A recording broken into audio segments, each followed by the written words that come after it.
Good evening, ladies and gentlemen. Welcome to another episode of Talking with Antonio. I am your host, Antonio, and today I have a very special guest today to interview.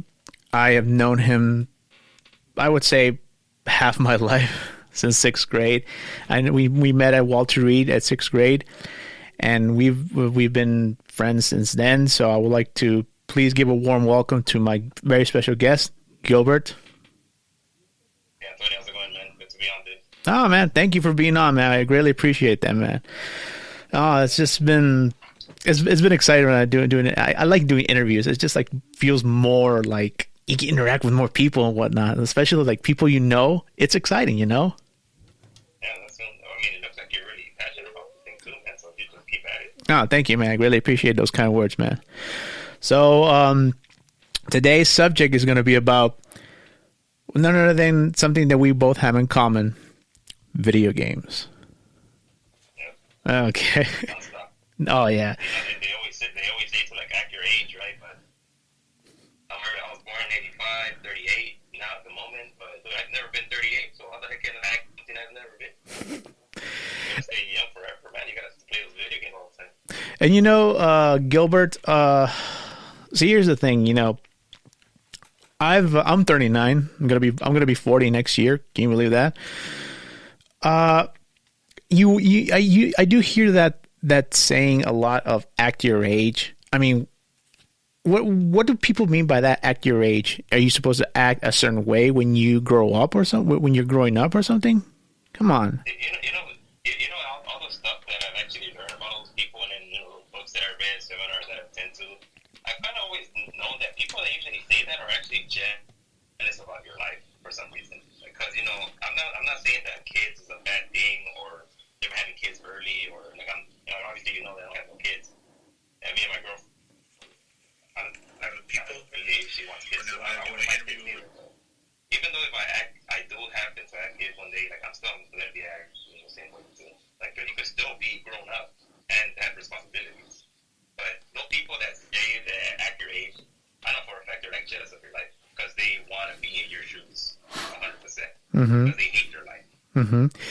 And the thing is that I remember when I was in school, but now it's more acceptable in terms of like liking anime, like Pokemon, Dragon Ball. Back then, if I remember when I was in school, I was always like if you were even a fan, I remember I used to have like a binder, used to be like stuck with a lot of like Dragon Ball stuff.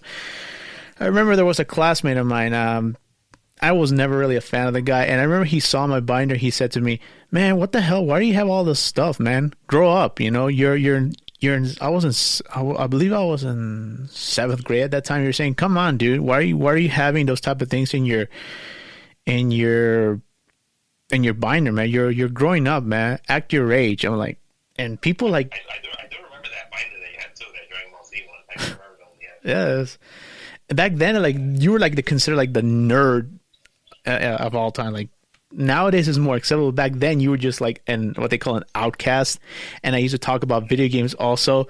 And I do remember one time they took away my Game Boy when I was in high school, and I remember my mom had to go get it. And I remember this one guy. Yeah, and I remember when I got it back, dude, some guy saw me like, "Why are you playing that shit? You're in high school, grow up." And my mom just like heard what this guy said, and just like she didn't say like nothing mean, and she just said to him, let the boy do whatever he wants. It's his console. And I was like, what? Like people, and then now that I think about it, my friend, people say act your age. Is like, come on, leave them alone. It's just ridiculous, my friend. Yeah, I don't even think I've ever told that to somebody. Like, hey, dude, why don't you grow up or act your own age or stuff like that? No, man, you should always be a kid at heart no matter what. Like, back in the day, like, I mean, I would say like 30, 40 years from now, when we're like close to like 7 years old, we're going to be saying like, damn, I wish I was. I mean, let me say this. Who in this world that's an adult hasn't said, man, I wish I was 10 years old again, or I wish I was 15, or I wish I was a kid again? A lot. All right? Yeah, a lot. You hear that so much. So that's just something that I know is going to happen. I know we're going to be turned 70, we're going to get old, but why not live with that passion of yours? Like, if you love video games, if you love nerdy stuff, man, just people that will accept you, that they will stay in your life, and then those people that are just talking smack about you, and I have no idea why you even hang around those kind of people. It might be even family members, but I've kind of learned too that sometimes even like your own friends could become your family, but family that's blood related sometimes could just become your enemy. There's even that saying also too that goes, if you want to know who your real family is, start a business and ask for support. Only family will support you. It's sometimes not even your own mother or father or even brothers or sister will even help you out. Mm-hmm. That's not your family. It's hard to say, but dude, that's just the truth. Somebody that's just your homie from like 20 years ago, just like us. And like I said, like I honestly believe that we're friends. Like I'll support you in anything you want, man. Thank you. I get that in return also too. Thank you. I really appreciate that, man. And it's like with video games. Okay, at what age were you exposed to video games, Gilbert? That's a good question, man. I would actually say I was born in '85, and I do remember my older brother getting a Nintendo for his birthday. Oh man! And I would actually say that I was because I think Nintendo came out in the '86 or around there. '85 or '87, around there, yeah. And then my older brother is 5 years older, so he got it when he was like 6 or 7, I believe. So I think I was like 5 years younger than him. I think I got really young, man. I think I was probably like 3.5 or 4, maybe. Because I remember he was 9. He was actually 9 or 10. I can't remember exactly. But he got a Nintendo for his birthday. And I remember that first Mario Bros. Game with Duck Hunt. I always played with a gun and shoot those ducks. I loved it. I would actually say that was my first video game ever exposed to. With me, dude, I remember like playing video games, and yes, you are right. I was the first console. I was born in '84, so the console came out like a year after I was born, and I was exposed to that. So I would say my I think I was hitting like around 8 years old. Nintendo was still strong, but I couldn't really at that time. My parents couldn't afford them because dude. Now that I'm older, I'm grateful that my parents did what they could. But whenever I play video games, I went to my cousin's house and we used to play video games all the time. And I was exposed to like the Duck Hunt game. Like I remember I used to play the Zapper one, and the one thing I fucking hated the most was that damn dog laughing at you. Like, that was like, and when game over hit, dude, and he was laughing, I was just like to shoot that little fucker. Yeah, you can't shoot the dog, right? Oh man, I hated that. I hated that, dude. I was like, when it was, let me see if I can find that dumb dog laugh. Let me see. Ugh, I was like, yeah, I'm pretty sure that little noise is gonna haunt you for the rest of your life, man. Ugh, let me see. You know the way it sounds. I think everybody knows that little how it sounds. Let me see if I can find it. Let me see. You're gonna a dumb dog.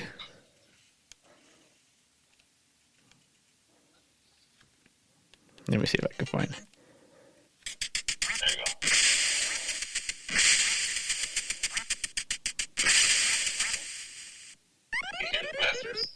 I hated that. I mean, you have no idea. Whenever that guy laughed, I just get so frustrated. Like, I wanted to shoot that fucker. But yeah, and that was I was exposed to that one. I was exposed to. You ever heard played a game called Contra? Yeah, I did. That was actually one of the few first games too that I ever played Contra too. But I remember when the one thing I love playing Contra, dude. But the one thing I hated is like it was like I would notice there was like a pattern with every Konami game. It had the one hit syndrome. Oh yeah, I think that's every Nintendo game actually too, man. But it was like the same thing with Mega Man. Remember those games? Yeah. But at least the Mega Man had energy, so like you won't die in one shot. Eggs. If you fall off a cliff, you won't die. Oh yeah, or in the spikes. Or the spikes, yeah. Which doesn't make any sense. How can a robot just fall on spikes and die? A human can, but a robot, that never made sense to me. Exactly. There was like the other games that I was exposed to, but like nowadays are like so rare. Which was like let me see, dude. It's like right now it's like talking about like Nintendo games. Oh my god, it's it's like going back in time. Let's see. The few games that I had, to see if you remember, I remember playing the Excite Bike, Bubble Bubble, Jackal, Aces Loaded, RBI. What is that? What is that little card called? I think it's called RC something. RC Pro Am. Yeah, that one. I was never really a fan of racing games, but don't get me started on the first one. I hated the first one. Yeah, that was so freaking difficult. It's ridiculous. DuckTales, Chip and Dale. Mm-hmm. I even played the Little Mermaid on Nintendo. That game was like so much fun. I don't know why. Yeah, I've seen a lot of videos on YouTube that game is actually considered fun, even though it was like the game was originally targeted for girls, but even guys played it all the time, you know? But you know when you're playing it, when you're a little kid, you don't know what's for a guy or for girls. I mean, I'm pretty sure you know what. Well, I already knew what, like, not to play with Barbie. I already knew that. But it's a video game. I don't think I would ever play a Barbie game, but the Little Mermaid game that I believe. I think somebody gave. I can't remember how it came. Something I do remember actually. There was a girl downstairs because we used to live in apartment buildings, and she had a Nintendo too. And then she did have those girly games. And then I do remember, because just watching The Little Mermaid and like condensing the VHS, I do remember like, yeah, there's a video game about that, and obviously I enjoy video games. I'm like, let's see if it's exactly like the game. And that's how I got exposed about that video game. I borrowed it, I passed it, like, this game's a lot of fun. But obviously, if you go back to school and you tell like some of your guys, like, hey, I played a Little Mermaid, like, they're gonna go with that. Oh, they will clown you. Obviously, I didn't say anything, right? But like, this game's freaking fun. But what was another game that that I played? It's still considered one of the greatest of all time. I actually beat the game now that I'm an adult. When I was a kid, I never could, and I don't know. Though it's like when you have like a feeling like when you never beat a game, and then when you grow up, you have a sense like you have to beat it, even though like beating a game to a lot of people would not be a big deal, but to some it can be like something like it haunts you forever until you beat it or something. It means like you accomplished it. I'll give you an example. The one game that when I finally beat it, the first time I beat this game, I think I was 27 or 26, The Legend of Zelda. Oh yeah, I think I beat that game at a young age, man. I never did. It was always very difficult for me. Okay, let's go back to The Legend of Zelda. All the items I got, but I remember like the levels. Level 1 was super easy. Level 2 was somewhat easy. 3 was a little bit hard because they had those dark nuts. Remember those soldiers that you couldn't even hit? You only hit them on the side. Level 4, that one was very hard. Yes, the blue statues that look like bats, and if you hit them, they turn to the little red bats. Level 5, that one I kind of don't remember much. The level 5, it was like a B entrance. I do remember, like, you enter like through some wood, some tree. Yeah, and you had to go upstairs, and then you have. I think the boss on the level 5, I'm not mistaken, was the donut. I wouldn't even think it's a donut, but you have to use a whistle to kill it or something. Okay. Let's go. I can't remember either. It was a Goma. Level 5 was Goma. It looked like a crab, with a middle eye. Oh yeah. That was Goma, and you had to kill with an arrow. Yeah. Level 6, that one to me was very difficult because they had those wizard robes. Remember those? Where was the part that you got stuck, though? Okay, where I got stuck, my friend, is even though I found levels 1, 2, 3, 4, 5, and 6, even level 8. Those were like the easiest ones to find. The most difficult one for me was level 7 to find. And Is that the one you have to go to a graveyard or something? No. That's elsewhere. Level 7 to me, and that was like the part where I got stuck up until I reached. I think it was 26 or 27, my friend.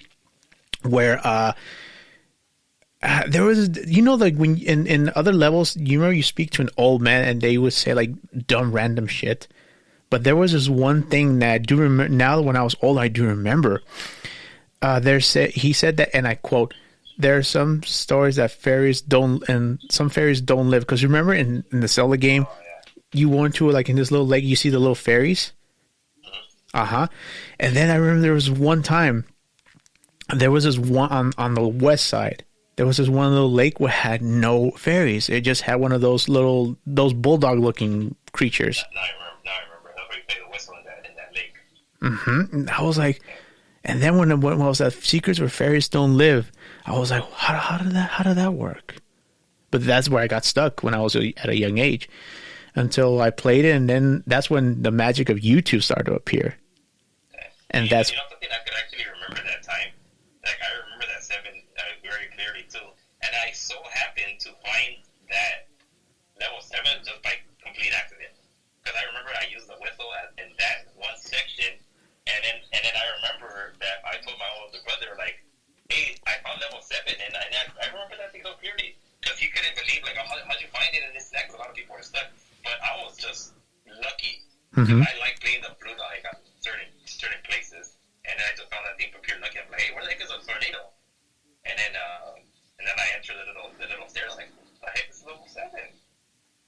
I do remember that. That was actually pretty cool. That was actually pretty difficult for me. That's where I got stuck because I beat level 8. Level 8 was extremely hard.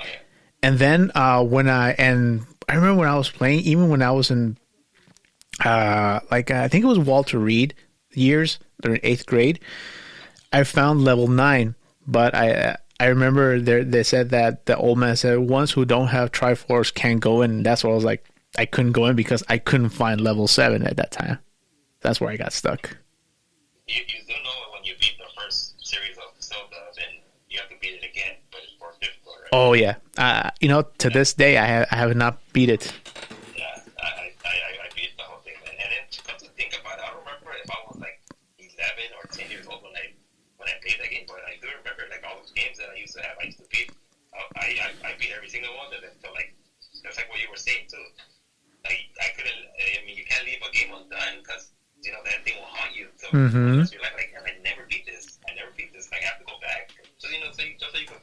You always have to like finish what you start. That's what my dad has always taught me. Like make sure every time you start something, make sure you're gonna finish it. Make sure you do it the right way. Don't just do it like whatever.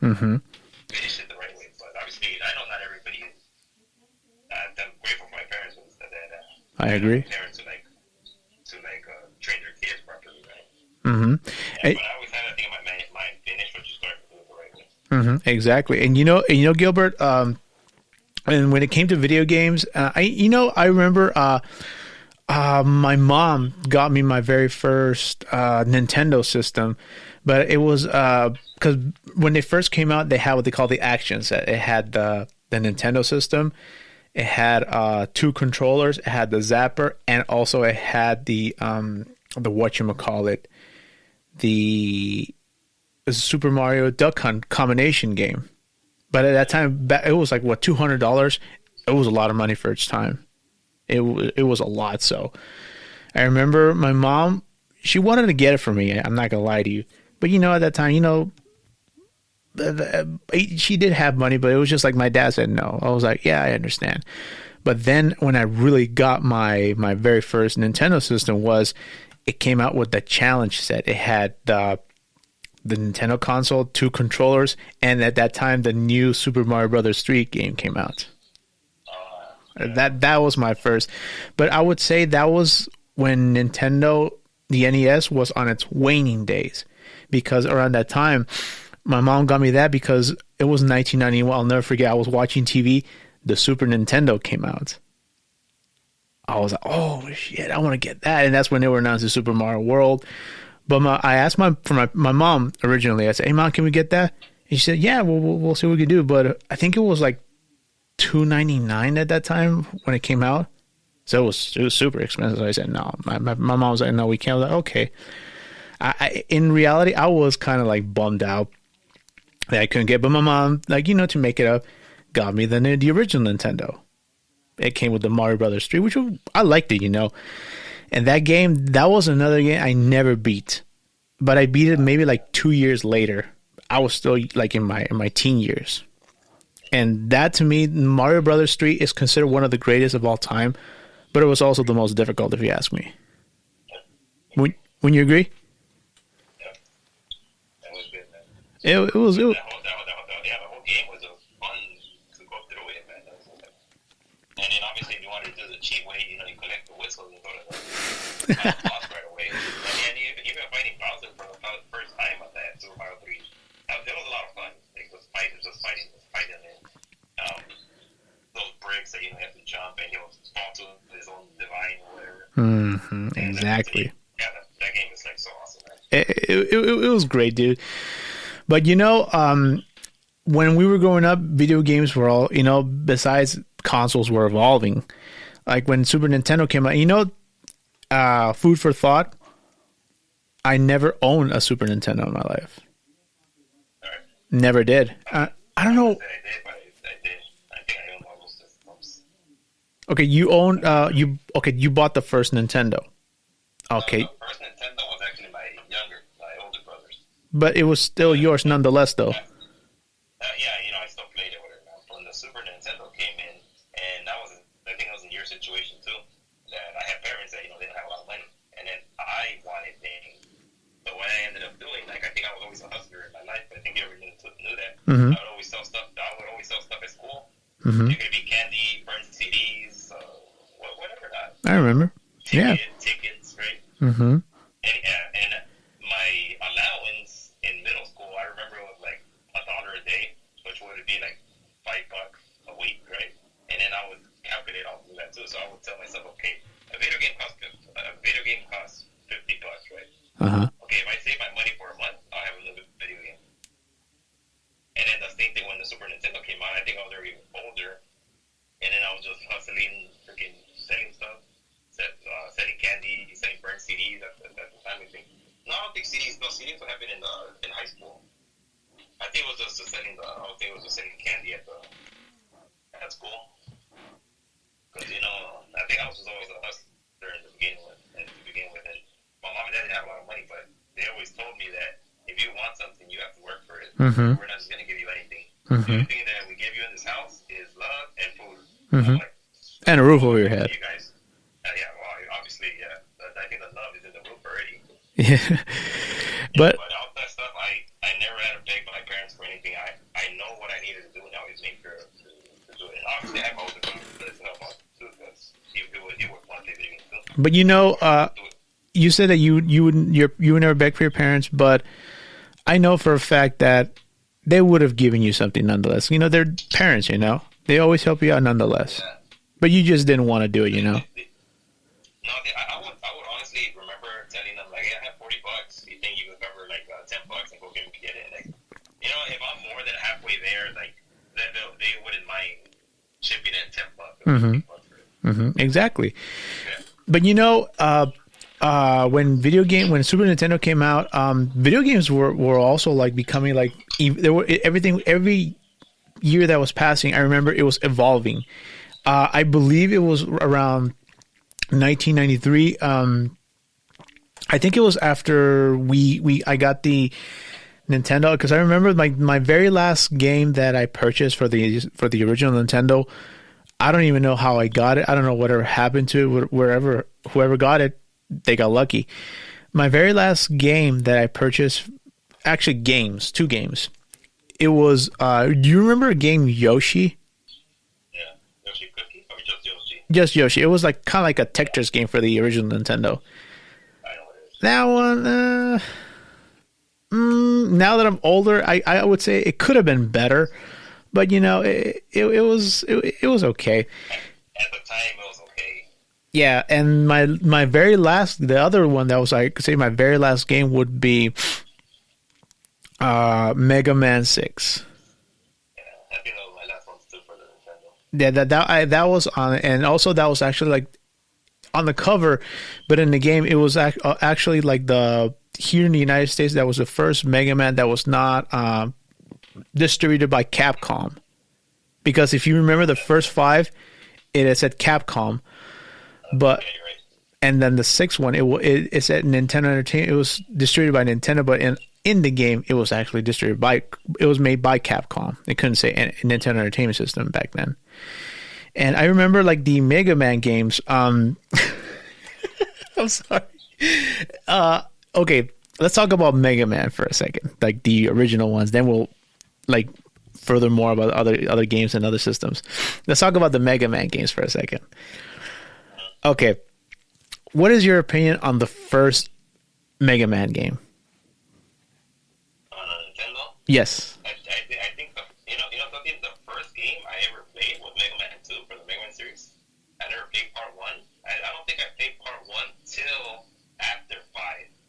That's my story on it. And then I surprisingly found out that Part 1 was actually very more difficult than the rest of us. Part 2, 3, 4, and 5. Oh yeah. Yeah. You know that Leg Man will kill you in 2 shots. Guts Man will probably kill you like with one rock throw. And freaking Cut Man's little scissors flying things are freaking annoying. Ugh.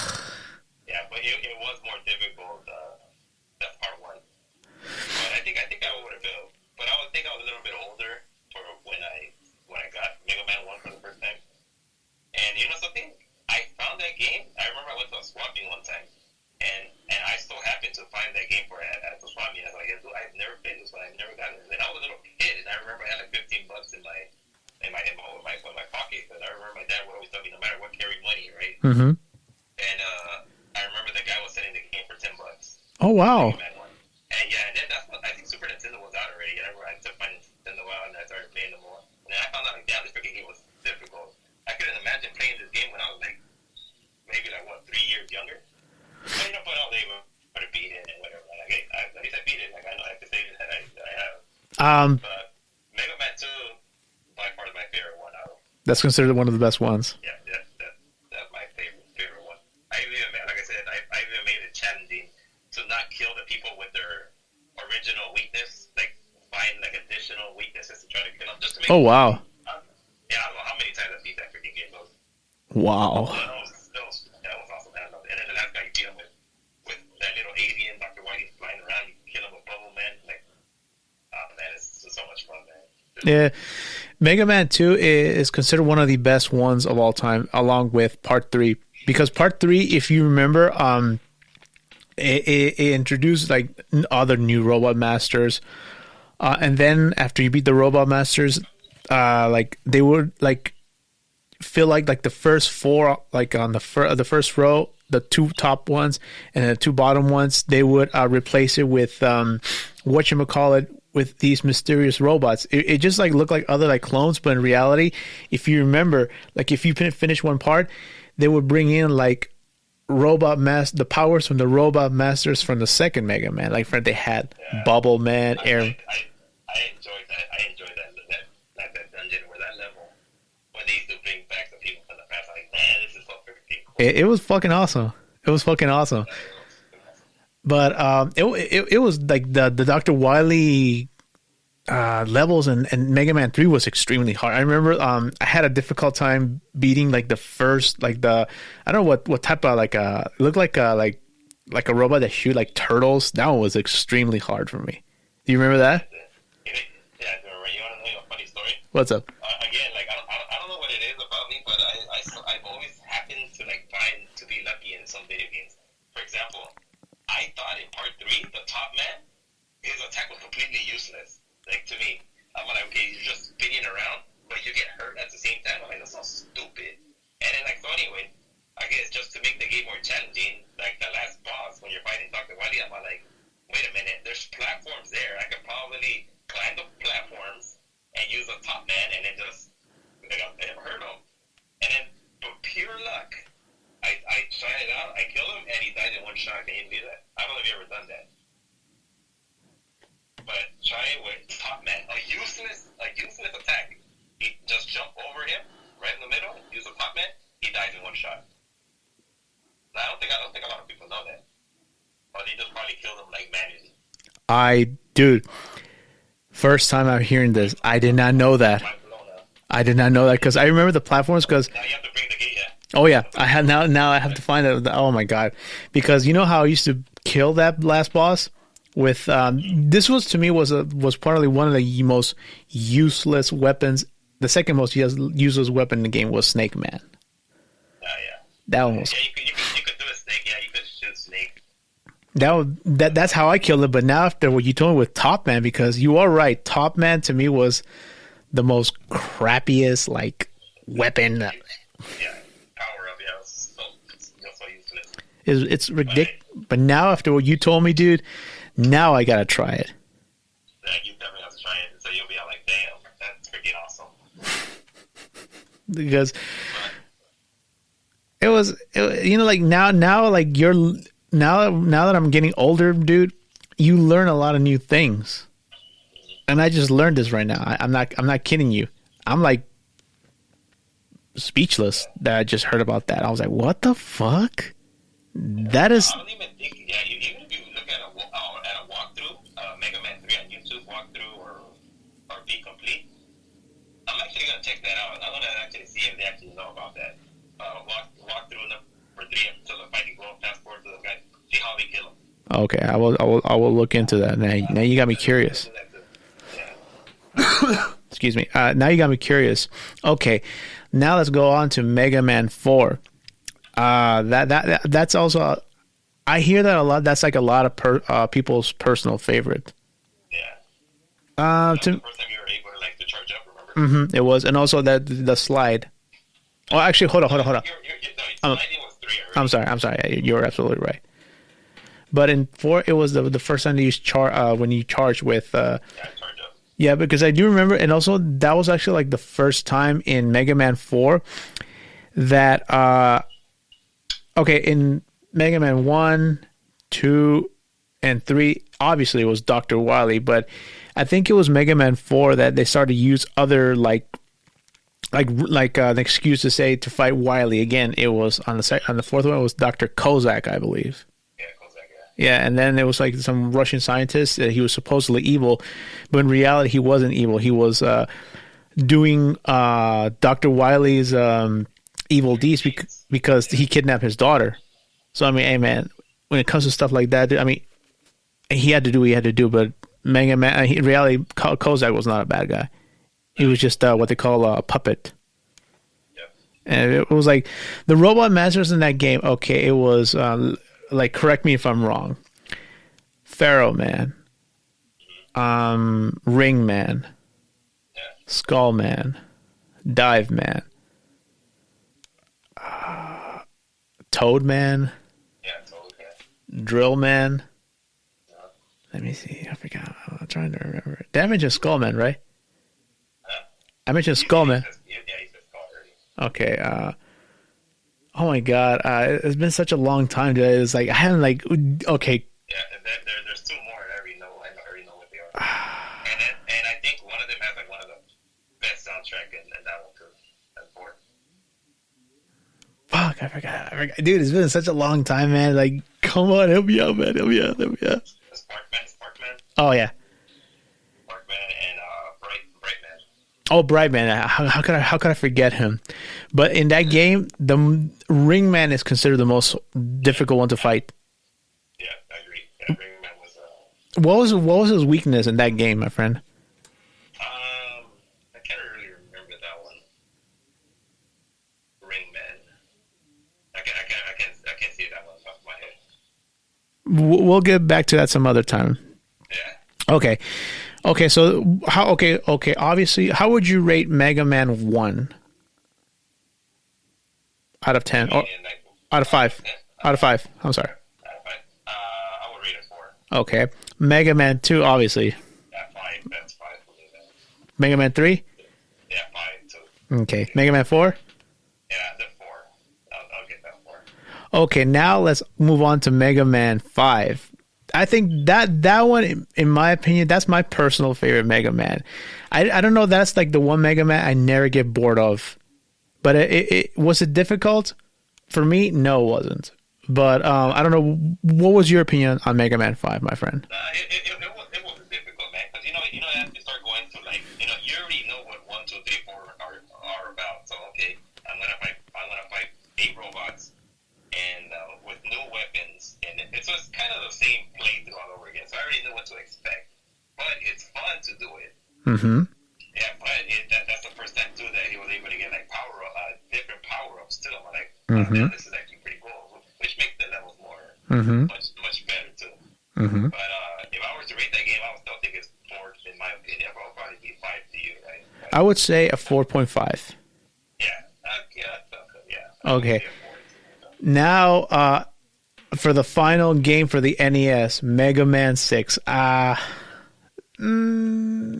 that when I was a kid, I liked it a lot, but now that I'm older, how would you rate it?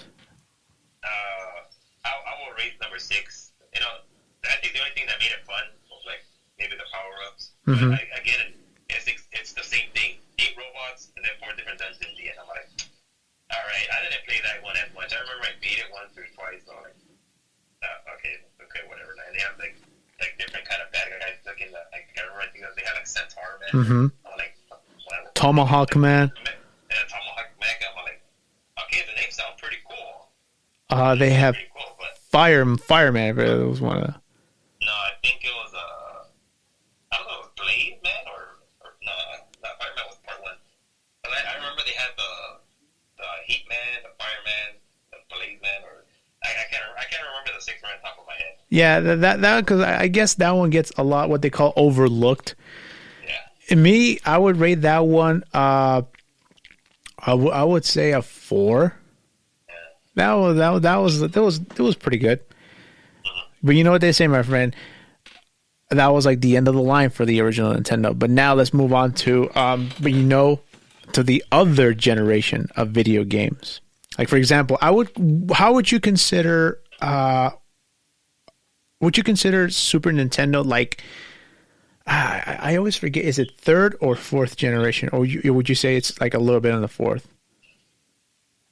What do you mean by generation? Okay, because when Super Nintendo came out around the same time, Sega was. I know very, very little about Sega. The only system that I ever owned was a Sega Dreamcast, which I still have it to this day. And I do remember it was a battle between Nintendo and Sega. It was big, dude. But now that I saw like documentaries of how much like the fierce fights it was occurring here in the United States of America. Yeah. Oh my god, it was huge, dude. That the video game factor, like every house, and I do remember one of my cousins. He was not a fan of Nintendo. He was like pure Sega, and that's where I was introduced with. I would say that was Nintendo's biggest rival, which was Sonic the Hedgehog. That I would say. Wouldn't you say that they gave Nintendo a run of their money with that character? Yeah, I think so too. But you know, in the end, freaking there was a collab too. I mean, they joined forces and Nintendo won. And then the same thing, like just like social media, like why don't you want to be like one of the big dogs? Mm-hmm. But it's funny that you do know the like. Okay, well, at that time it was still like Super Nintendo and Sega. At that time, Sony was still not in the video game, not yet. But we'll get into that right now. But I do remember it was around 1993, and I do believe, Gilbert, that PC gaming was also gaining momentum. But at the same time, dude, that also create that when things evolve, that also comes with controversy, my friend. And I'll give you an example. A PC game. Do you remember a game called Doom? Yeah, I do. Oh my god! What is your honest opinion on that game? Well, it was a PC game. I think for being a PC game, and then being exposed to like a bunch of like guns and killing stuff, I'm like, oh man, this is actually pretty cool. This is like the first time I actually played something similar to like that, right? My honest opinion, I did enjoy that game though. You didn't? I did.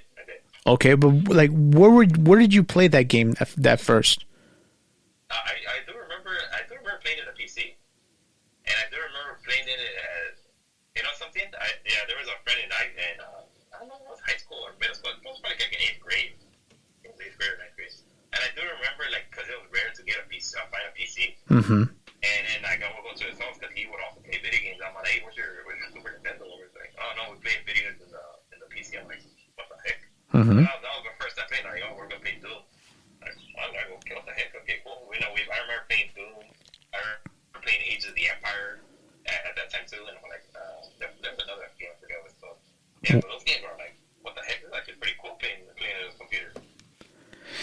But you're so used to playing in a control, right? But now you're playing with like keys. Mm-hmm. I'm like, what the heck? This is weird. Because I remember when I played the very first time I played Doom, but dude, at that time it was for its time. Now it's like it's cartoonish, but even back then for its time it was super violent. Because I remember I was playing it at that time. Do you remember a store named CompUSA?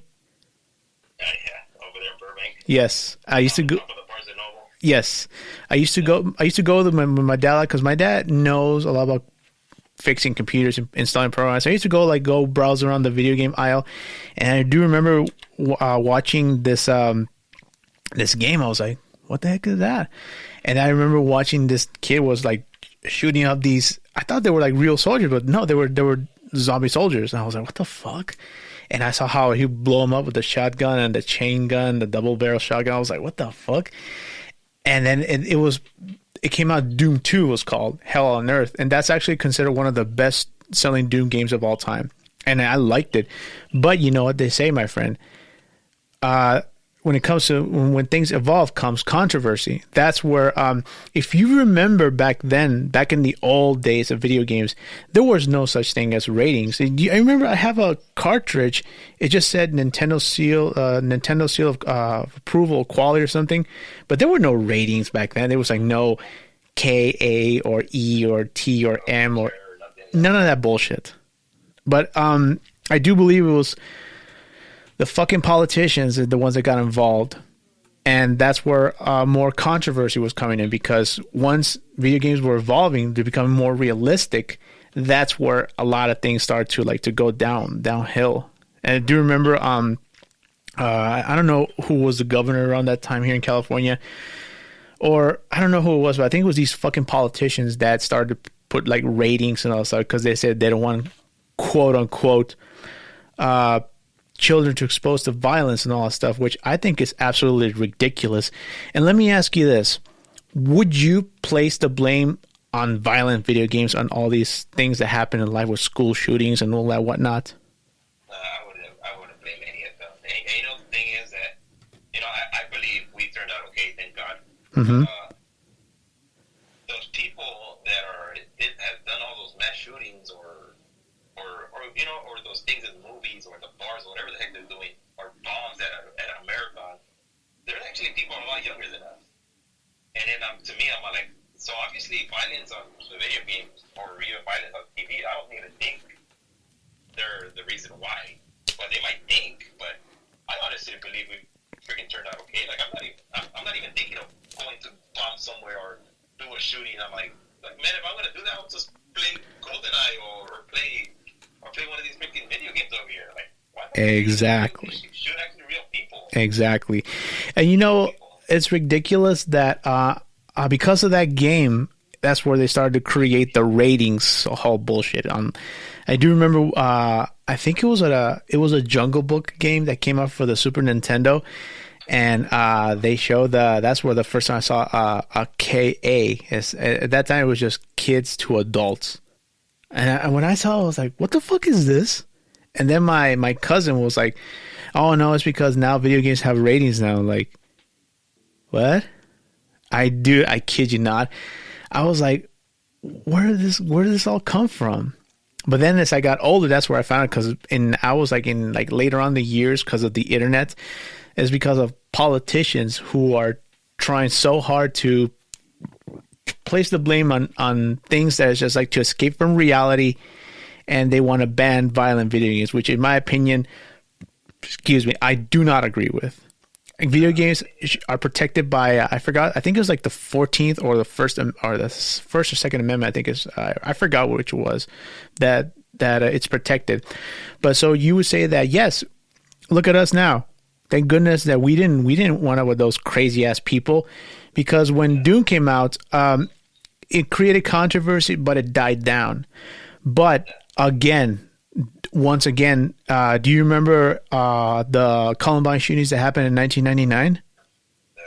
Yeah, and that's where those two nerds who did those bad things, they did a lot of things. They placed the blame on music because they used to listen to a lot of Marilyn Manson, and again, they played a lot of violent video games. And what game popped up? Doom 2. I was like, oh my God.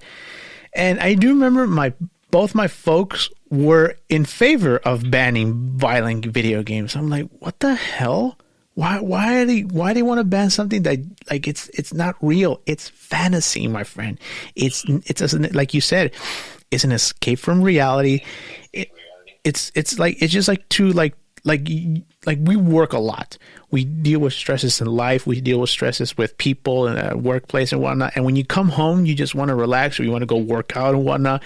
But other people, they do that. Other people they just want to turn on the console and they start to play video games, and that relaxes them. You know, it's been proven that video games actually do help out the brain. That's true. I totally agree with that. Yeah, it's just like why they want to place the blame on on this amorphous thing. Would you say? It's just like it's ridiculous, you know, that people want to tell us, like, you know, I've seen how people they say that they want to tell us how to live our lives, and I don't like it. Me personally, I do not agree. If it doesn't matter if it's a Republican or Democrat, they should just stay away from video games, you know. I totally agree. And I do remember back in 2000, and you know who was the one who kind of like started this whole shit? Back in the 80s, the PMRC, it was led by, like a group of women. It was led by Democrats, both Democrats and Republicans. It was led by, do you know who Tipper Gore is? I can't say that yet. Okay, Tipper Gore is the wife of Al Gore. Do you remember him? Yeah, of course. Okay. I remember when I was 16, when Al Gore was becoming president, was supposed to become president, but he was been by George W. Bush. And as I got older, I started finding I did a lot of research in terms of what would have happened if Tipper Gore would have been the first lady of the United States. And I kind of found out something that for one, I know this may sound crazy, but I'm glad that Al Gore did not get elected, because I read that had Tipper Gore become the first lady of the United States, they actually found out that her first order of the day would have been to ban violent video games. I was like, what the fuck? And I said, no. I'm glad that I'm sorry, dude. I never, when I found out, I was like, you know what? Fuck this. Leave video games alone. Leave them alone. And then it became worse in 2001 with the release of Grand Theft Auto 3. Do you remember that? Oh man, because I do remember like the first PlayStation that came out, Grand Theft Auto and Grand Theft Auto 2, it was like a helicopter view. Yeah. But Grand Theft Auto 3 was on third person view. It was a sandbox style third person view game. But that was like, in that game, you just like kill people for no reason, just like for shits and gigs. And that game was, but that game was close of being banned because of how quote unquote realistic it was. Well, what do you think about that game? No, well, you know something, like, if they were just trying to ban video games or teach us something about that, like don't you actually think like those type of help? Like, for example, if it wasn't for those types of games, you know, probably those thoughts would have come up. But I'm like, okay, instead of actually killing real people, maybe I'm going to kill somebody at PlayStation. There's no consequences because of freaking video games. Mm-hmm. But I know those Grand Theft Auto games, they were brutal. And I remember like, you know, buying that game for the first time too. I'm like, damn, this game is freaking. No, I actually bought part 2. The first time I was exposed to Grand Theft Auto 1, my cousin had a copy of Grand Theft Auto 1, and I'm like, what the heck, this game is actually pretty cool. And dude, I was just going crazy on that thing, like just freaking started like, oh, this is the first time you can actually like kill people, but not in a bad way, right? But, No. But like, I have a gun, I can kill people. Damn, I can run over people. I can blow up stuff. Like, what the heck, this is freaking awesome. But that's like I said, like, you know, those thoughts. I'm not gonna go in real life and say like, oh, I'm gonna do this in real life. Like, no, I could do this in a freaking video game. Like, I personally didn't freaking help me in that kind of way. Like, if I want to blow up something, I'm not gonna blow up somebody's house or whatever. I'm just gonna freaking put PlayStation 2 on or whatever. Go Grand Theft Auto, blow somebody up. If I want to sleep with a prostitute, right? I'm just gonna go to freaking Grand Theft Auto. I don't know what part. I forgot what part it was. The first time you could actually sleep with a prostitute. Part 3. Yeah, I'm like, oh damn, this is freaking cool. I don't want to experience it, right? Oh, okay, Oh. video games. Yeah, because I believe it freaking helped me out. I'm like, I don't think I'll do that. So I don't think I'll ever do that shit. because you know that game was like considered like the first like sandbox style like game. Like you could do whatever the fuck you want. Like no, like yeah, of course the cops and all that stuff. And but that's the thing. It was like everything involves, but like it comes with controversy. And like right now, I think it was President Obama who who created a law to protect video games. Just like don't touch them in it. You know, that's the one thing I agree. I love that President Obama did, because he believes that video games are just a form of expression. This is a form of expression. Just like you just want to play this and leave it alone, just like that. But you know, but going back to my original question. Okay, I'm sorry, my original thing, because I kind of got off track of how the controversy about that. But I do remember like when Super Nintendo and Sega were dueling out. You know how Sony at that time was not in the video games at that time. Secretly, they were, because Ken Kutaragi created a microchip for the Sony microchip that was installed for the Super Nintendo. But did you know, dude, like, you know, it's funny that I read the history of PlayStation. It was actually a CD-based attachment that was going to belong on the Super Nintendo. There's actually, yeah, but can you imagine how would have that worked out? It could have worked out in a lot of different ways then. But I'm kind of thinking that if they were thinking about that idea, they were gonna kind of actually make Nintendo more money, right? And they probably went through the same way, like, no, wait a minute, what about if we create a console? What about we go this way? What about we go this route? And then that's how, I guess, that's how the Nintendo got another rival, right? Okay, this is what happened. Okay, Sony was contacted by Nintendo because at that time Sega was, you know how they were like going head to head with Nintendo, but when they said, oh shit, this is where shit got real, so, Sega released the Sega CD. That's when they said, okay, that's where video games are going to become more advanced in graphics and what's up. Like, oh shit. And Nintendo took notice of that. So, oh shit. So what do we do now? So they went to Sony because they want to become partners.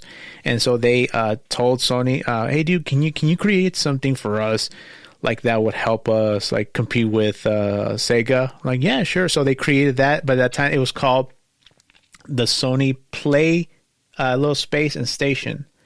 And that there's actually pictures of how that thing was going to work. It was going to go on top of then on top was going to be the Super Nintendo. On the bottom was the CD port. It was going to be called the Sony PlayStation, Super Nintendo Sony PlayStation. Everything was going well, my friend. But Nintendo's, you know how everyone has insecurities, but Nintendo's insecurities went all the way to the top because they started to have second thoughts. And the reason that they balked on the Sony CD technology was because they weren't going to have any rights to the CD technology. Sony was going to retain all the earnings and everything. That would cut Nintendo by a large profit margin. And they say that that's what made Nintendo very nervous. They said that they were telling Nintendo, oh, everything's great, yada, yada, yada. But secretly, Nintendo went to Philips and told them, why don't you do something for us? And when CES came around, Sony didn't know what the hell was going on. So they announced that Ken Kutaragi got on top and they said that we're going to be announcing the Nintendo PlayStation. And I was like, they didn't know what was going on. And Nintendo went on stage and they said, we're going to be working with Philips on a CD technology. And Sony was like, what the fuck? What the hell would you guys do? And they said that they were so bummed out. And they say that Ken Kutaragi went to his boss, the late Norio Oga. He was like an executive from Sony. And he said that at first he didn't want be associated with video games because he said, "No, we're not a toy company. We're not gonna get involved in this shit." But later on, because they were partnering with Nintendo, and what Nintendo did, and you know how Japanese people, they're very proud people. And they're like, if something happens to them, like, hey man, this is bullshit. And he said that he pounded his fist on his desk and he said two famous words: "Do it," because Ken Kutaragi said to his bosses, "Let's not leave it like this. We could make our own console." And he said he pounded the late Norio Oga pounded his fist on his desk, and he said two words: "Do it." And that was the beginning of PlayStation. But they say that Nintendo found out and they sued. They were going to they became partners again. Can you believe that? But you know, at around that time, Super Nintendo was kind of waning, because I do remember seeing the documentary. It was waning down, and they say, you know what, let's wait for the next generation. I think it was the fourth generation, because around that time it was Sega Saturn was coming out, the Nintendo 64, and then the PlayStation came out. But how would you rate, Gilbert? Because me personally, that's another system I never owned. I never owned a Nintendo 64. You did, didn't you? Yeah, I did. How would you rate that system? I would actually, out of 5 or out of 10? Out of 5. It will be a number 5, man. Like, those are some of the best games I ever played. Like, the first time that Legend Arc Arena came. Oh, yeah. That was big.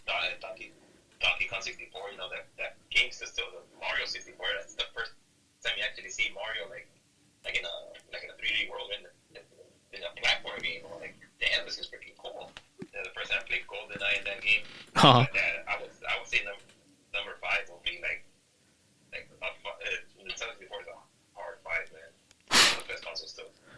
Did you ever own a Sega Saturn? No, I didn't. Sega Saturn, I never did. Dreamcast, like you, I did.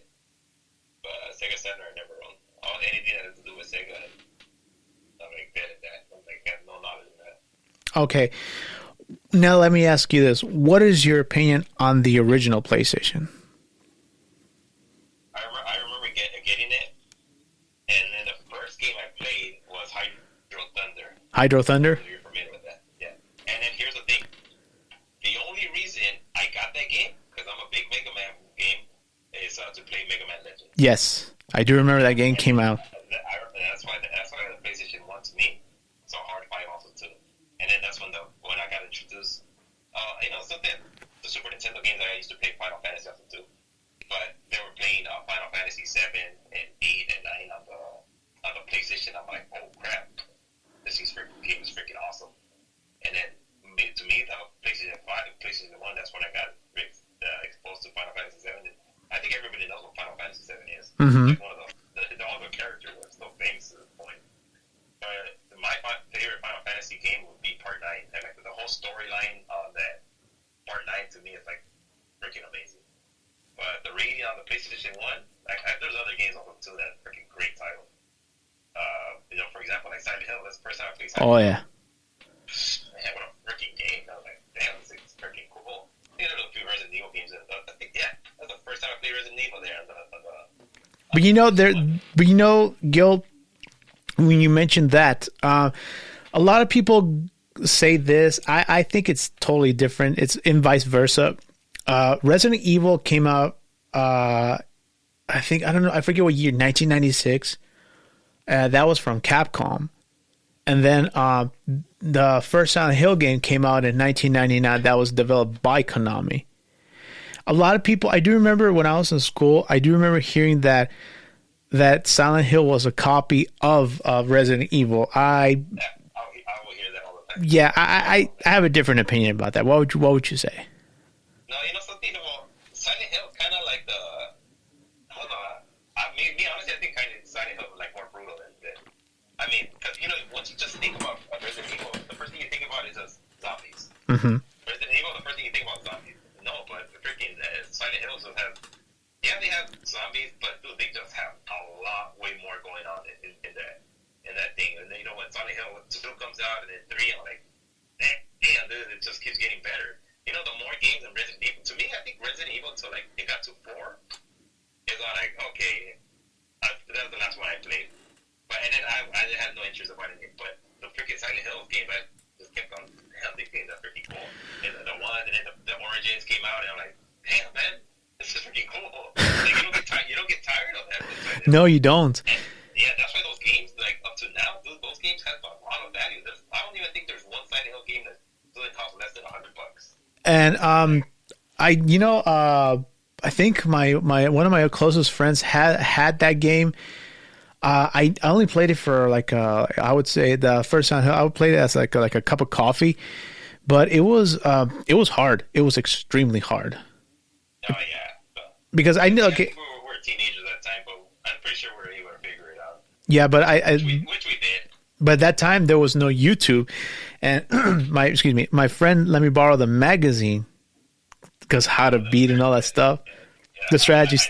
I did the same thing with the freaking Resident Evil games and the what you would call it, the Silent Hill games, because you could not figure those things out unless you have a freaking strategy guide to that thing. Oh yeah, but now strategy guides are a thing of the past. Now it's just because of YouTube, everything like that. And it's funny that in the first Resident Evil game, that's like the only Resident Evil game I played. I've never played the first one. I've never played the 3 or what is it, Nemesis or something like that. Yeah, the Nemesis. Yeah. The only Resident Evil games that I own are Resident Evil 2, which is my favorite, and I have this one for the PlayStation 2. I'm still stuck to this day. Right now, I have to look for it and see how can I get out of there. Resident Evil Code Veronica. Dude, the whole storyline, dude. I freaking know, man. The virus being that's what it's called, Veronica, right? Yes. And then to me, I thought it was a stupid ass title. I'm like, how the freaking heck are they naming it somebody else? Well, no, but it's but even that last bad guy was freaking hard. You have to fight him in top of a swamp, top of the ocean, I think, or something. Yeah, that was one of the freaking most hardest battles I played. But the thing is, my friend, is that Resident Evil Code Veronica, it came out first for the Dreamcast. Then it came out on PlayStation 2. It was called Code Veronica X, if you remember correct. If I remember correctly. I had that game on the GameCube because I remember playing the Code Veronica for the GameCube because I think I was more of a GameCube person. I had more consoles, but I had more video games in GameCube than PlayStation because I enjoyed the GameCube a lot more. So I remember getting the Code Veronica for the GameCube. But and then the part 4 too. Mm-hmm. But it's Resident Evil games. I wouldn't say I'm negative towards them because they're very fun to play. But if I had to choose between Silent Hill and Resident Evil, I would say I'm more of a Silent Hill type of guy. Yeah, I would totally agree, man. I would totally agree. I think a lot of people would actually agree on that thing too. But my favorite, you gotta be exposed to both of them. Mm-hmm. My favorite one, though. Okay, I own a Silent Hill 2 and Silent Hill 3 for the PlayStation 2. Silent Hill 3 was okay. I'm not gonna lie to you. I got it when it first came out back in 2003. Silent Hill 2 I got a year later, but I would say the best one has to be Silent Hill 2. Yeah, I totally agree, man. But I would say though that believe it or not, dude, I don't know what happened, but that game will fuck with you in your mind. Yeah, it would, man. And you know something? The first time, when I played the Silent Hill 2 game and I freaking beat everything, I came to a conclusion, and it could be my own personal opinion, that every time there's a video game series, the first part 1 and then the part 2 is always the best. For example, to me, going back to Nintendo, Mega Man 2 was my favorite. Mm-hmm. When Mario Brothers 2, Mario Brothers for Nintendo, it was like a totally different kind of platform yes. than what you're used to. And the last guy was Bowser. To me, I enjoyed the crap out of that thing. I'm like, dude, what the heck? And then freaking Peach could fly or Luigi could jump up high kind of thing. To me, I thought that was cool. Then again, part 2 was cool. Like, okay, hey, I'm kind of seeing a pattern kind of thing. And then like I'd say, well, Marvel vs. Capcom 2. What the heck? Another part 2 is coming out. Damn, what the heck? Those part 2s are always good. Yes. Resident Evil 2. Resident Evil was good too. Or the Power Stone 2 is one of my favorites. I remember that game a lot. I freaking love that game. My favorite game. And then I'm like, man, part 2 is always good. Like for some reason. And shit, man. These part two games, games are always the best. I don't know what it is that sometimes when it comes to like even in movies, the sequel's always sometimes better than the first one. That's Mega Man X2. Also, too, I'm like, damn. Then Mega Man X2, like, part one was good, but part two was like awesome. Exactly. It's like in horror movies. A lot of people like it. Some people don't like it. I think it's my favorite. The 1981 version of Halloween 2.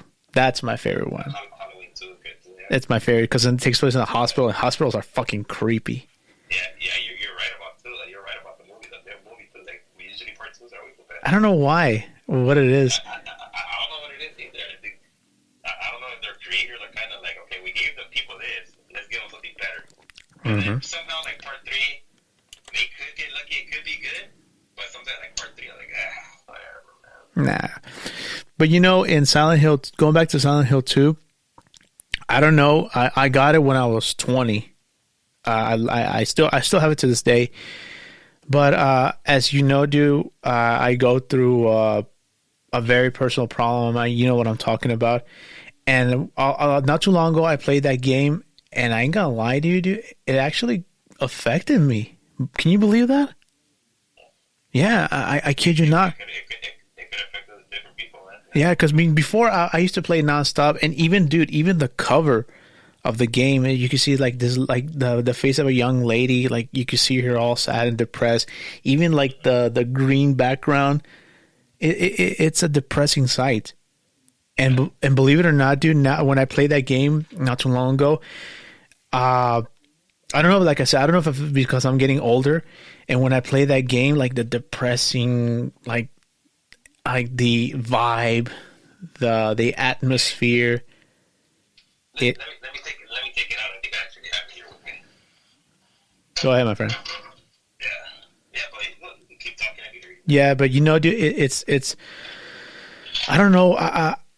I don't know because of what I'm going through, dude. And now when I play that game, it hits differently now. Like the monsters, like how James is in a constant state of depression, and depending on in that game or whatever type of ending you get, I think it's like the water ending. Excuse me. I think James commits suicide. Yeah, he commits suicide. Yeah. Oh, you never expect that. You never see something from there. Yeah, I mean, look at the cover. Like, what do you think? I can see. I can. I don't know why my thing is blurry or not. But yeah, I mean, it kind of seemed like she's suffering that somebody committed. That somebody died, right? Mm-hmm. That she's going through like some kind of thing that somebody, like I said, like even the little manual. Mm-hmm. What's going on? What the heck is going on here? Yeah, and And now that I realize that because of the internet, I realized in that game, it shows like a lot of things that they don't even tell you in the game, but they tell you like what reality is going on with James. Like for example, do you ever see in the game those mannequin legs? Yeah, that's fucking scary, man. Yeah, that is mannequins creep me the fuck out, dude. Yeah, to me too, man. Freaking mannequins, man. They even in that movie. I don't know. They just freaking creep me out too. I know they could be funny at the same time, but no, man, it's still creepy. I don't know. There's something about them. Exactly. Or something. And but you do know what the mannequin legs represent? Where at? In the Silent Hill 2 game. You know what the mannequin legs represent? What they represent? Because, okay, you know how he was married, James was married to Mary? Yeah. Okay, the mannequin legs represent that James saw her as a sexual object. Oh, yeah. I did hear something about that. Yeah. And did you see those monsters that look like they're all wrapped up, they're all walking like this and whatnot? Mm-hmm. That is actually Mary, because you know how she is being smothered by the pillow? Yeah. That's what it is. And also in the hospital, the nurses, it's because of how they were taking care of her. If you think about that for 1 second. Yeah, it makes sense. And Pyramid Head, in reality, that's actually Mary, because you know the thing that looks like a pyramid, that's actually a pillow. If you think about that for a second. Yeah. Yeah, that's Mary. Yeah. It makes sense, dude. It makes sense. But you know, dude, but still, I would consider that one of the greatest games of all time. I agree, man. It's actually. Like, even like I said, even if you were to like want to buy this game, right? It's $100 plus, man. Holy shit. At least $100, man. You cannot go on eBay and find this game for $100 less. You probably find disc only, but complete. You want to have complete. You want to have complete stuff too in your collection. Yeah. I don't like having like raw things, like just like disc there. Like, I've seen the whole thing. Exactly. Yeah, there's an interesting thing that I've actually seen that for some reason, like when it came to like these kind of cases, a lot of people, for some reason, always lost their freaking manuals, right? Yeah. Like even if you were to buy any game right now, it's always missing a freaking manual. And then I said, like, thank God for my dad has always told me, whenever you're done something, put it back where it belongs. Don't just leave it there or get lost or something. Same thing with my folks. So I actually looked into it. I'm like, dude, why the heck did people freaking lose their manuals back in the day? And I came up to this conclusion because I actually figured out, and I don't know if it's true, but I'm pretty sure a lot of people could agree that back in the day, when we go to use the bathroom for number 2, we didn't have our phones back in the day, right? Exactly. Yeah. So what do? For the video game people, let's just take the manual. Let's just read something open. Let's read something where we do our business. And obviously they'll forget the manual there in the shower. In the shower, the shower is gonna get steamed up, and everybody knows what happens to a manual when it's all steamed up. It gets all wrinkly. It's all wrinkly, and then it just messes up. And then obviously your mom or your dad thinks it's trash. I'm like, oh, goes to the garbage. Yeah, but to me, like, I've always made sure I put my stuff back. Well, Exactly. I know people don't have that habit, and I'm like, man, they freaking people, and they freaking throw stuff away. You know what they say? You know what they say? When people lose the manual, watch this.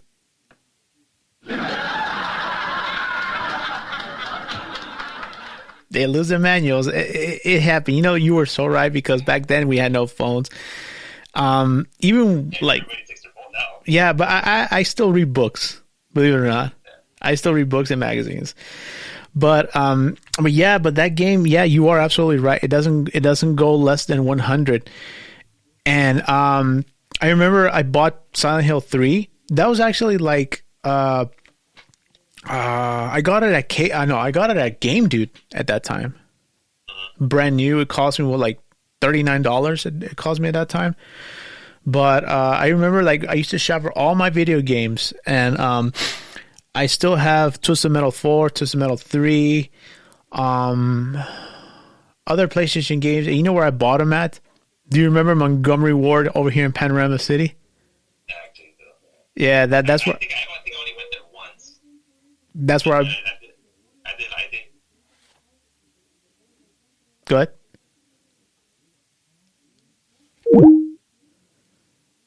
One second.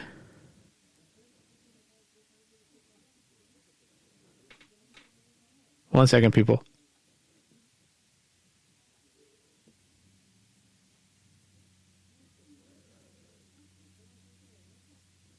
One second, people.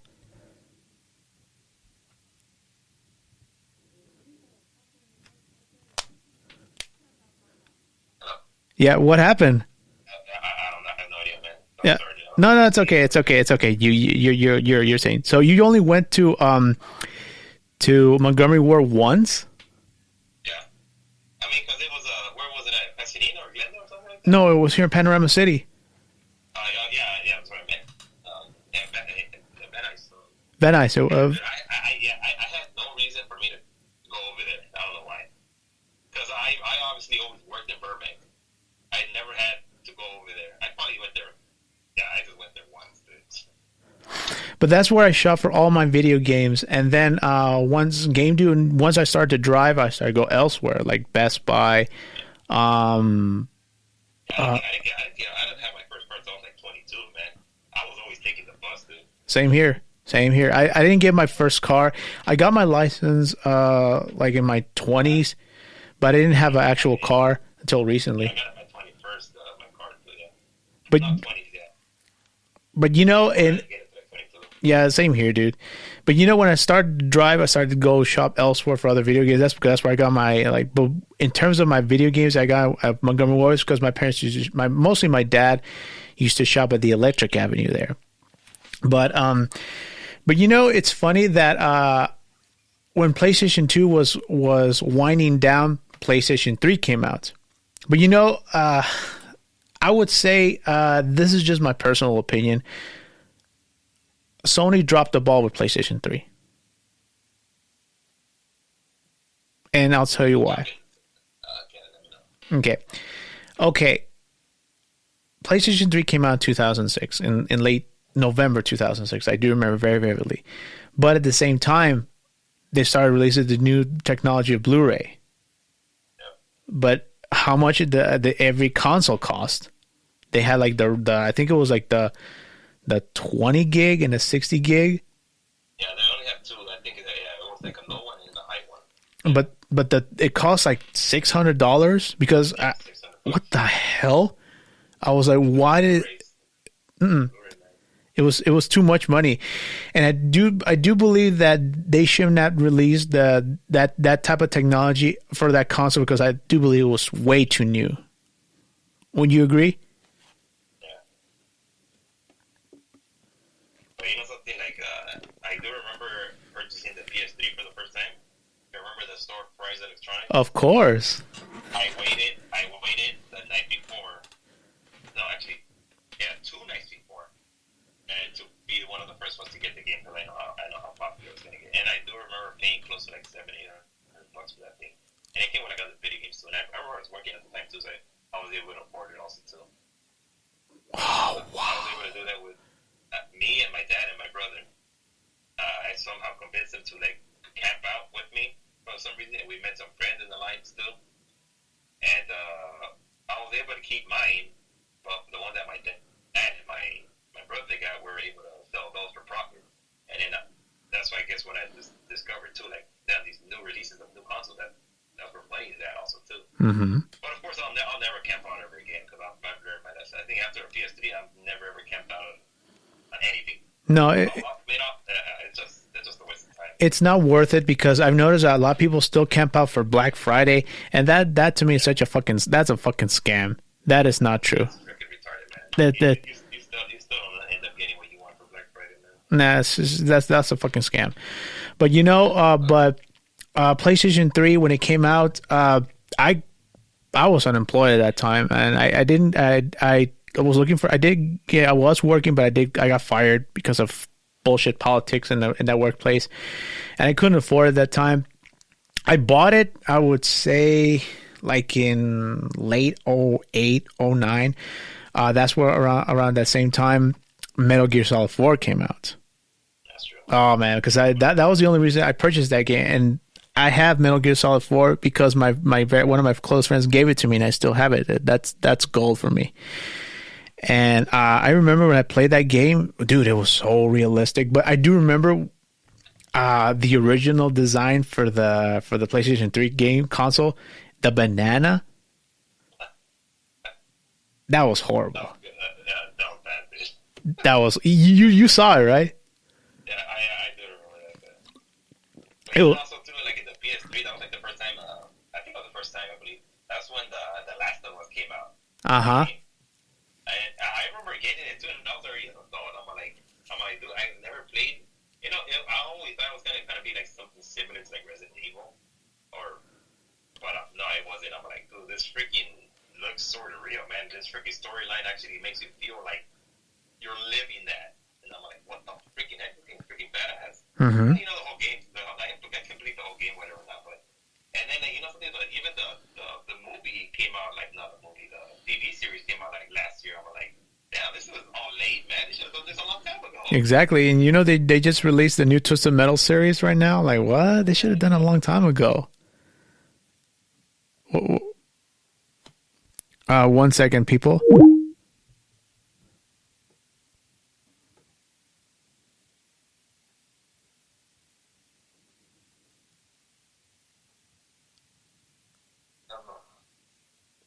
Can you hear me? Yeah, I don't know what's going on. I'm sorry. No. It's okay. That's what makes the interview fun. We see a lot of things like that. That's okay. No, not a problem. I'm not gonna edit this. Forget that.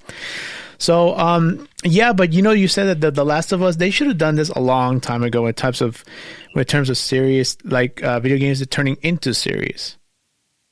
That they should have done that a long time ago. I don't know why they're doing this now, because maybe. Look, they're having a Mario movie that came out this year too. Like they're just doing all this stuff now, and then to me, like they should have done this. Like, no, they actually did do it. Like in kind of real life. Because you remember the Super Mario movie?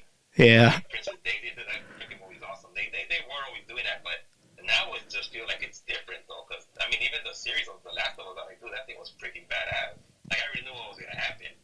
And then, but the Mario movie that came out, so I'm like, damn, this movie was actually pretty good. And I'm like, I haven't seen the Mario movie yet. I'm gonna purchase it on DVD. You gotta see that.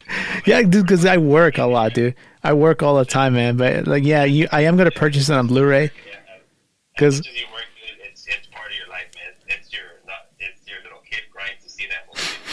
But I do remember watching the original Mario movie that came out in '93. It wasn't that bad.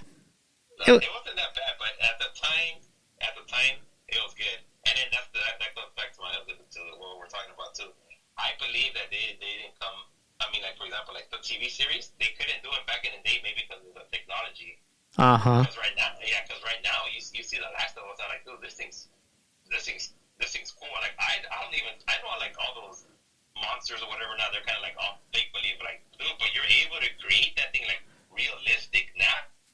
Exactly. If they're able to do that freaking back when the freaking first Mario movie, we'll be getting freaking stuff that looks like Goombas. I'm like, freaking like that, like Goomba, like nothing like a freaking Goomba. Exactly. How they just call it a Goomba, like freaking heck.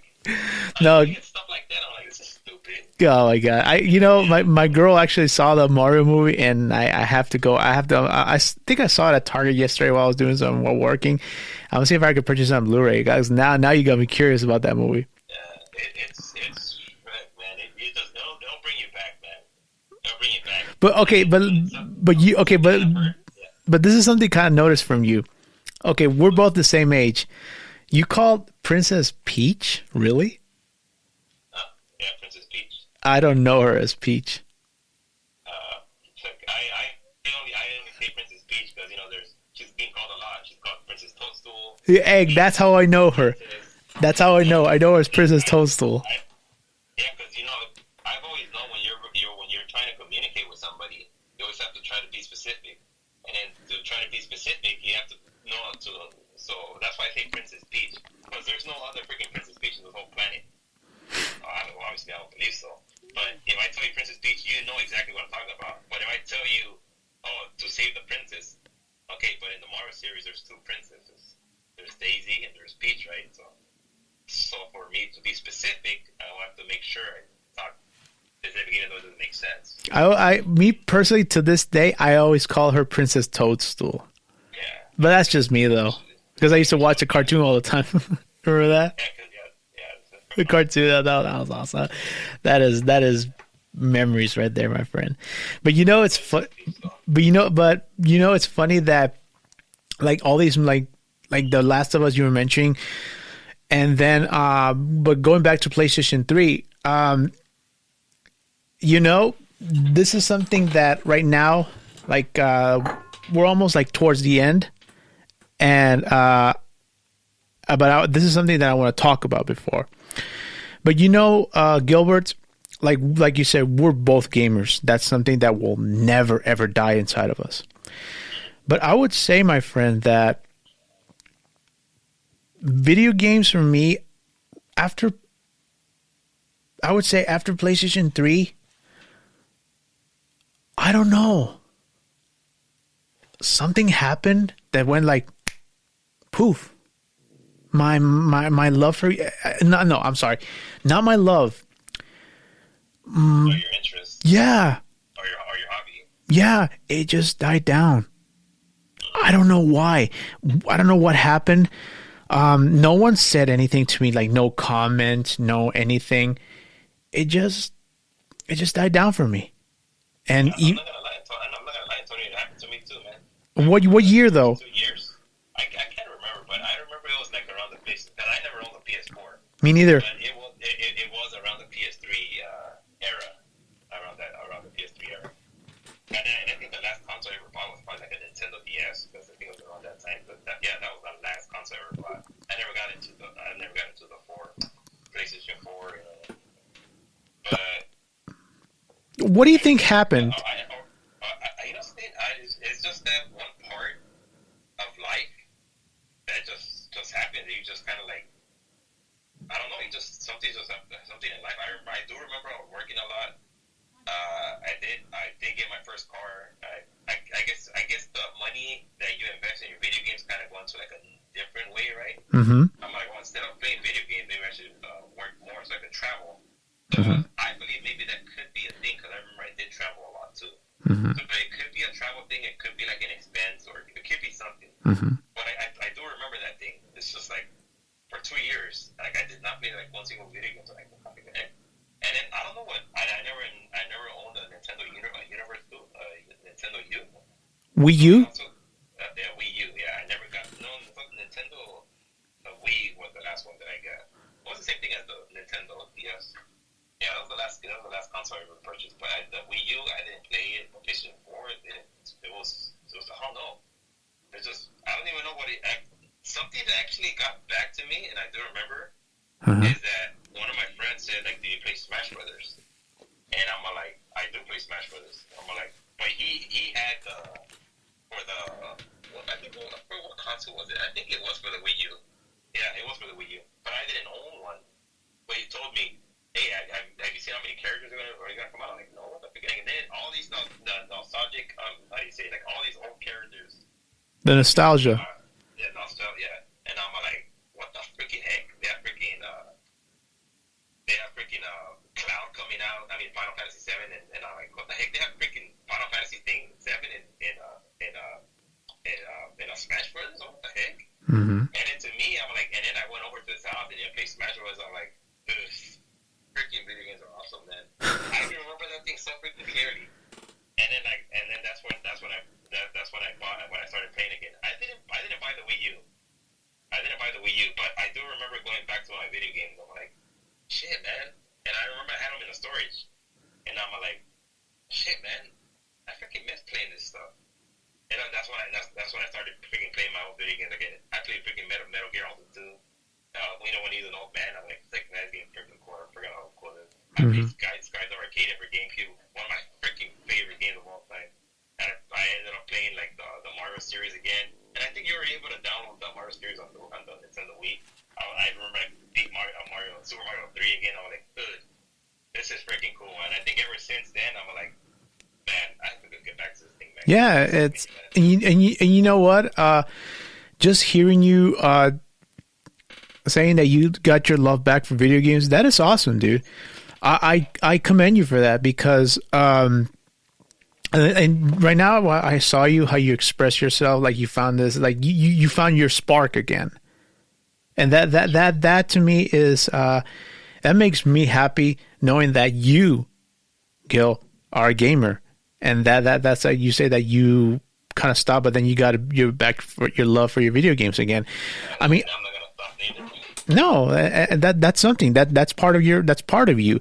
I do play video games.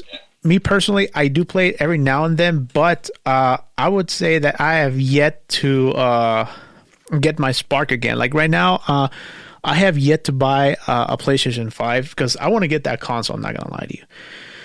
I want to purchase it because the only reason I want to get it was to see the new Silent Hill 2 game, the remake. Let's see how good it is. That's the only reason I want to get it.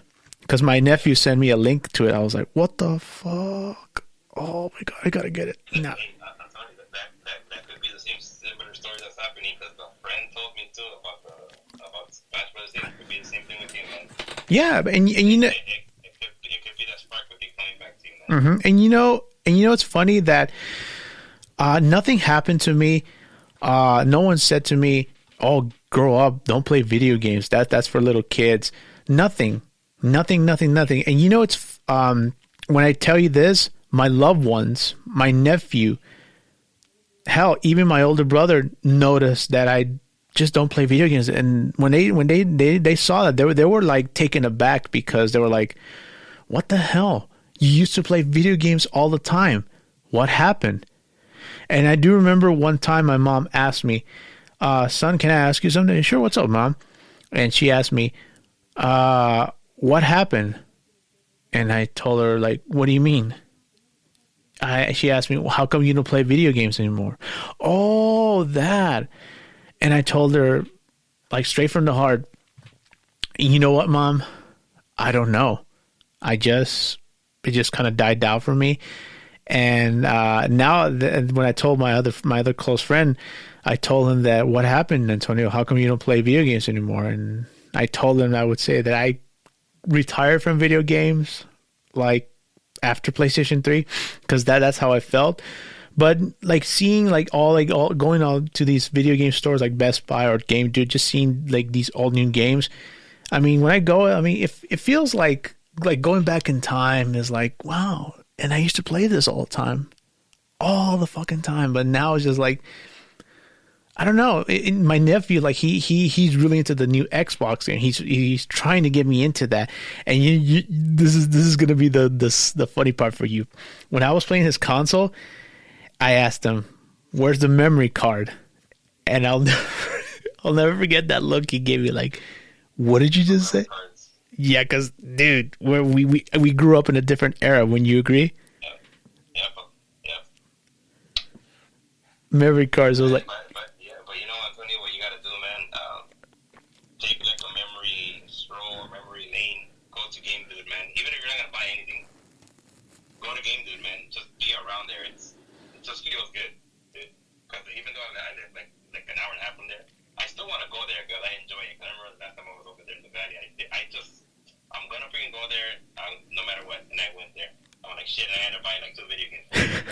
And I'm like, and then to me right now, I don't know what the heck happened to like a lot of my video games from the past when I was younger, but I'm trying to like rebuild my collection again. Mm-hmm. That's not a bad idea. Yeah. The one console right now that I actually do like playing. If we do have another get together with the guys, let me see if I could purchase these before. I have a copy of the game. I've never actually owned the actual game. I've always my biggest desire has always been to own an actual copy of Marvel vs. Capcom 2 for the Dreamcast. I have it, but it's not really a game. It's a burnt, but it still works nonetheless. But I want to get an actual game. I want to get the arcade sticks. I've seen it on eBay, but they're like they only come directly from Japan. Yeah, crazy expensive, man. And like, you gotta play those games in an arcade stick, man. That's the reason I want to see if I could purchase one, because if we do get together again again, Gil, we could just play it on the arcade stick. Let me see. Yeah, those arcade sticks are pretty pennies. I'll tell you that for a fact, man. Let me see, arcade stick. Let's check it out. Okay, I found one. This one is $240 plus $33 in shipping, and it's when does it come? This is from here, from Philadelphia, Pennsylvania. But they're like around $200. Now here's the game, Antonio. Oh man, look at you! You're lucky, man. Oh man, take good care of that one, man. Definitely, man. This is like a $100 game. I'd say it's worth more than that. Yeah, but if you're trying to get a physical copy of this and in a mint condition, man, beautiful game, man. I love it, dude. Yeah, and I'm gonna see. Let me see if I could get the actual game. I'm gonna see what I can do if I could get the actual arcade sticks. And this one right here is the cheapest one. This one is $130, free shipping. But this one isn't. The only thing that's kind of messed up is like the rubber, but that's just cosmetic. Yeah, but they're 20-year-old, close to 20-year-old console. You're not gonna get it in perfect condition, man. Yeah, and this one here is directly from Japan. Yeah, it's cosmetic wear. It's not a big deal. Yeah, that's how it is.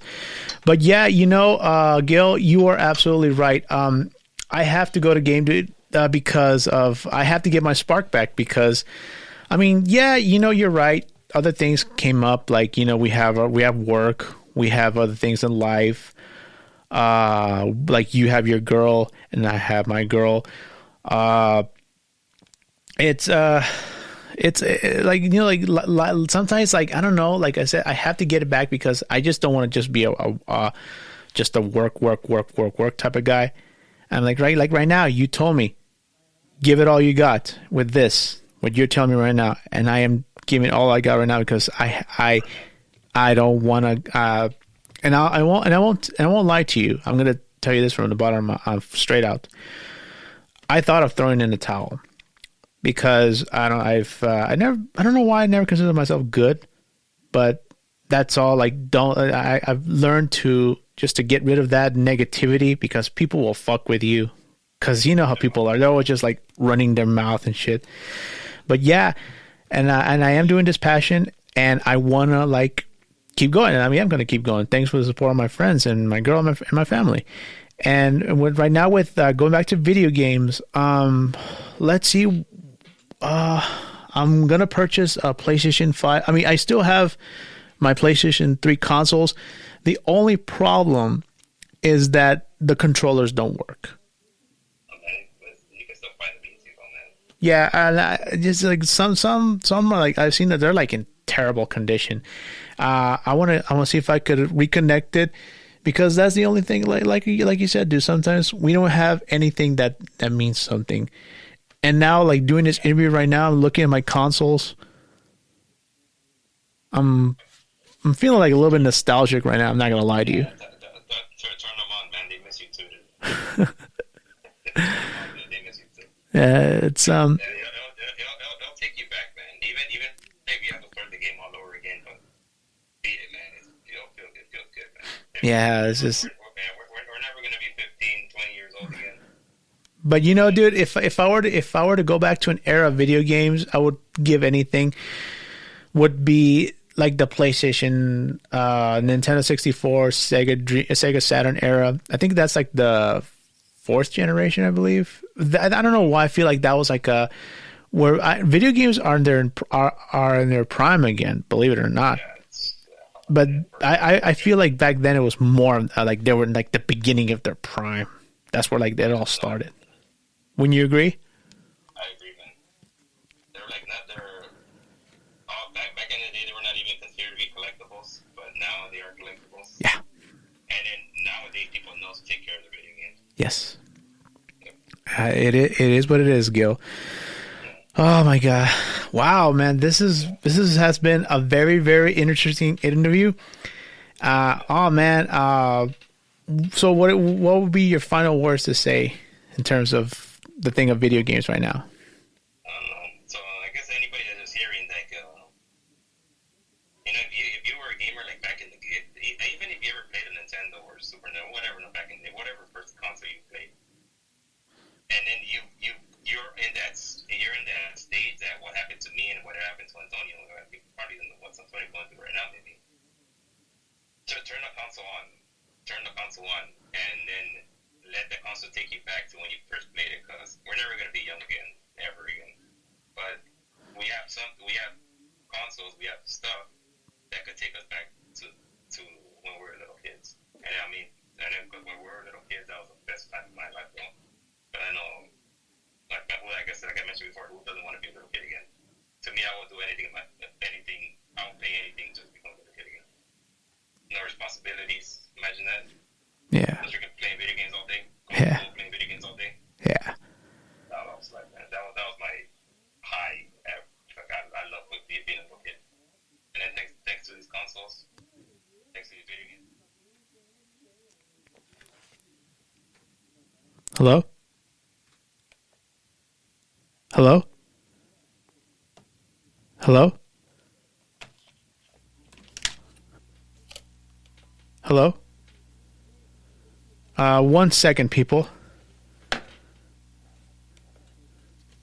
1 second, people. Something happened.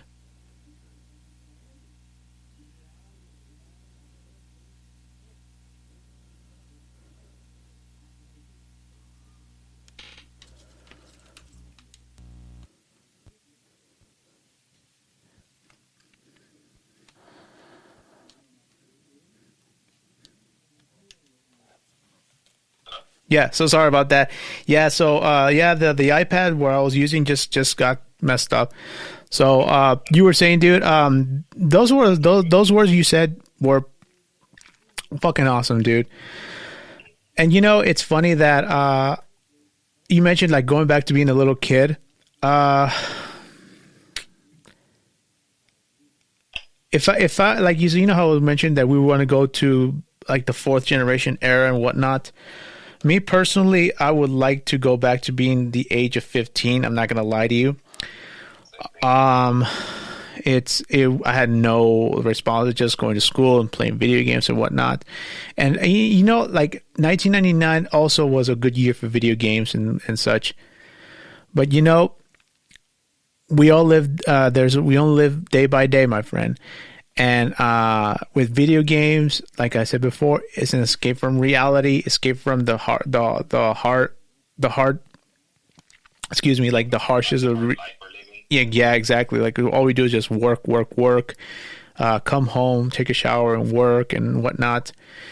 But it is what it is, dude, and I want to say thank you, Gilbert, from the bottom of my heart for doing this interview. And I would say that I'll be glad again to do an interview with you, and it could be the next subject of anything you want, and then I'll just give you this platform and we'll take it from here. That sounds good, man. Anytime, man. All right, man. So thank you all for listening. Thank you, especially you, Gilbert. Thank you so much for appearing as a guest on my podcast, and hopefully I can have you again. And I want to say good night to everybody, and thank you all for listening. Have a good night, man. Thanks for the invite. No problem, man. You have a great evening. Bye, everybody.